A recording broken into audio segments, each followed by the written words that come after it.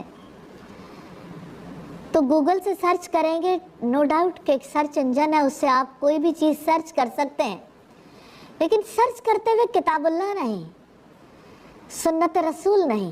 آپ کی زندگی ہے نا، کیا ہمیں اللہ کے رسول صلی اللہ علیہ وسلم نے نہیں بتایا؟ ترکت فیکم امرین، میں تم میں دو چیزیں چھوڑے جا رہا ہوں، ان کو مضبوطی سے تھامے رہو گے کبھی گمراہ نہیں ہوگے۔ کتاب اللہ و سنتی، اللہ کی کتاب اور میری سنت۔ آپ اپنی زندگی میں بھی ضرور دیکھیے، آپ جب جائزہ لیں گے تو آپ کو پتہ چلے گا کہ آپ کی زندگی میں جب بھی آپ کو کوئی ڈیسیژن کرنا ہے، آپ نے کوئی کام کرنا ہے، آپ اللہ تعالیٰ کے احکامات کو، سنت کو سامنے رکھتے ہیں، یا خود ڈیسیژن کرتے ہیں اس علم کی بنیاد پر جو علم اللہ تعالیٰ کی وحی پر مبنی نہیں ہے، اور ان لوگوں کی معلومات کی بنیاد پر جن لوگوں کی معلومات کی بیس قرآن اور سنت نہیں ہے۔ دیکھیں، ہو سکتا ہے کسی نے قرآن کا علم حاصل کیا ہو، حدیث کا علم حاصل کیا ہو، لیکن اس کے باوجود یعنی اپنی زندگی کے فیصلوں کے بارے میں، اپنی زندگی کے فیصلوں کے بارے میں کبھی قرآن و سنت سے رجوع نہ کیا ہو۔ اور میں خصوصی طور پر کہنا چاہتی ہوں، مائیں بچوں کی پرورش کرتی ہیں، ان کی تربیت کرتی ہیں۔ ماں تربیت کرنا کہاں سے سیکھتی ہے؟ آج کی ماں وہ سورس بتائے جہاں سے وہ اپنے بچے کی تربیت کرنا سیکھتی ہے، چاہے وہ دیندار ماں ہے، چاہے وہ بے دین ماں ہے۔ آخر نئی نسل کو پروان چڑھانے کے لیے ایک انسان کا بچہ اپنی مرضی رکھتا ہے، مزاج رکھتا ہے، علم کے بغیر، لاجک کے بغیر وہ مانتا نہیں ہے۔ اس کے اندر اعلیٰ اخلاق پروان چڑھانا، اس کی اچھی عادات کے لیے کوشش کرنا، اس کو جینے کے ڈھنگ سکھانا، ادب آداب، لوگوں سے تعلقات رکھنے، کمانا، خرچ کرنا، معیشت، معاشرت، سیاست، قانون، بین الاقوامی تعلقات، کہاں پر کیا کرنا ہے، ماں باپ کی ذمہ داری ختم تو نہیں ہوتی۔ مجھے یہ بتائیے کہ ماں باپ کہاں سے علم حاصل کرتے ہیں؟ ہر ایک نے یہ سمجھ لیا، دو چیزیں ایسی ہیں ہماری سوسائٹی میں بہت انفارچونیٹ ہے۔ آپ اپنی بچی کی شادی کرتے ہیں،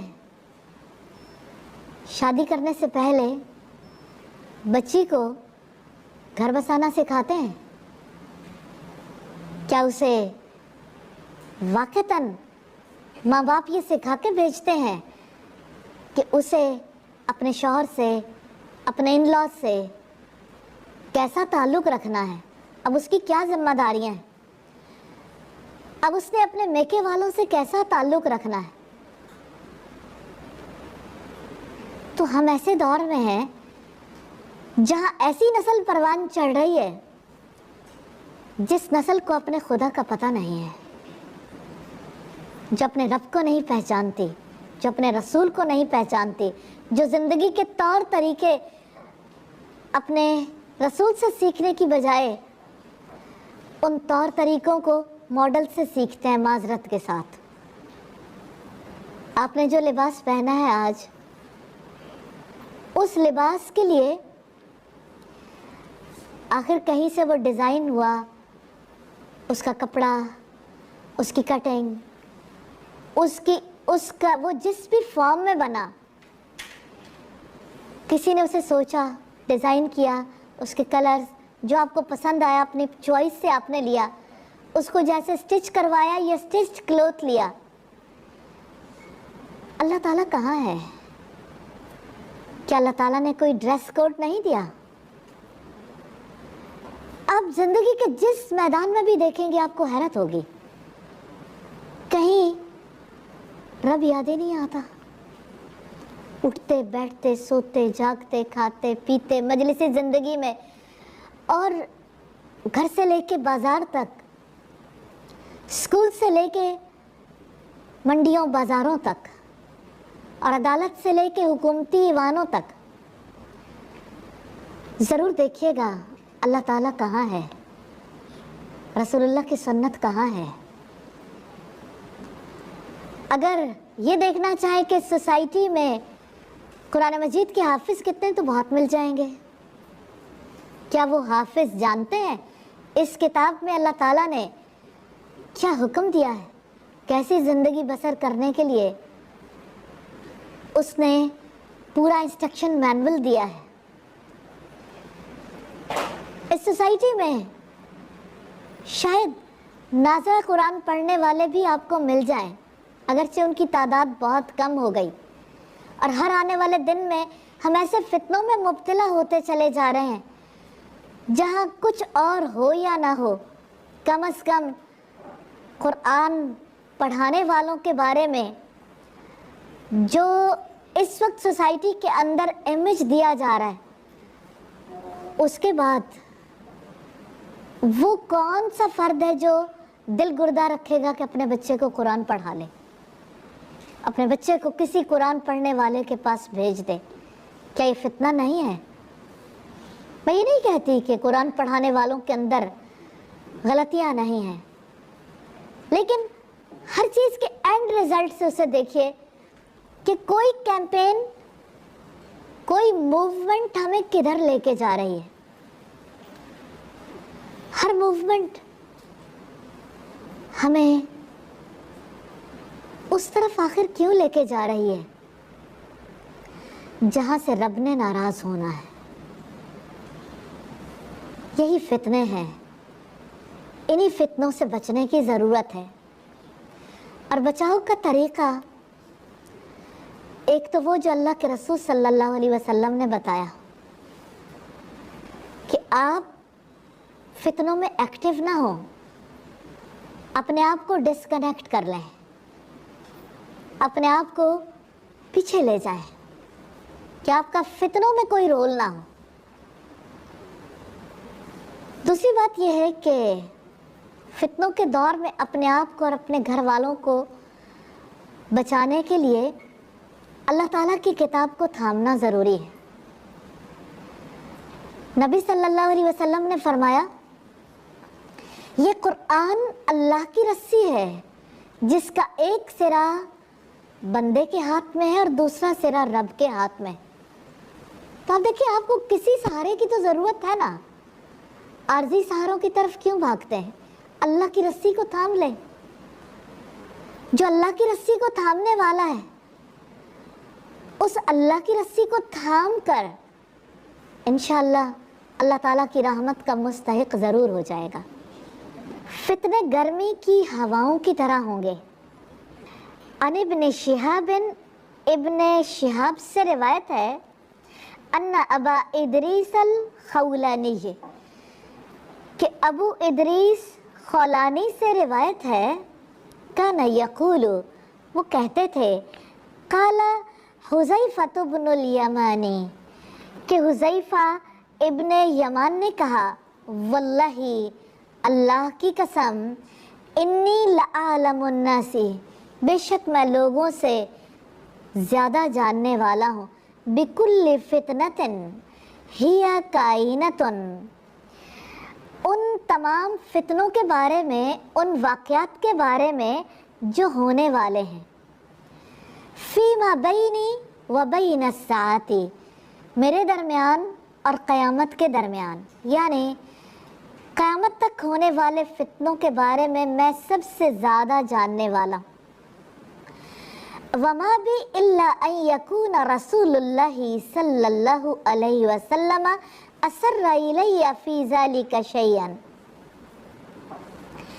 اور مجھے ان فتنوں کے بارے میں بتانے سے یہی بات مانے ہے کہ رسول اللہ نے کچھ راز کی باتیں مجھے بتائیں، انہوں نے میرے علاوہ اس کا کسی سے تذکرہ نہیں کیا، ولیکن رسول اللہ صلی اللہ علیہ وسلم قال، لیکن رسول اللہ صلی اللہ علیہ وسلم نے فرمایا، وَهُوَ يُحَدِّثُ مَجْلِسًا أَنَا فِيهِ عَنِ الْفِتَنِ، فتنوں کے بارے میں آپ نے ارشاد فرمایا اس حال میں کہ آپ ایک مجلس میں تھے جس میں میں بھی موجود تھا۔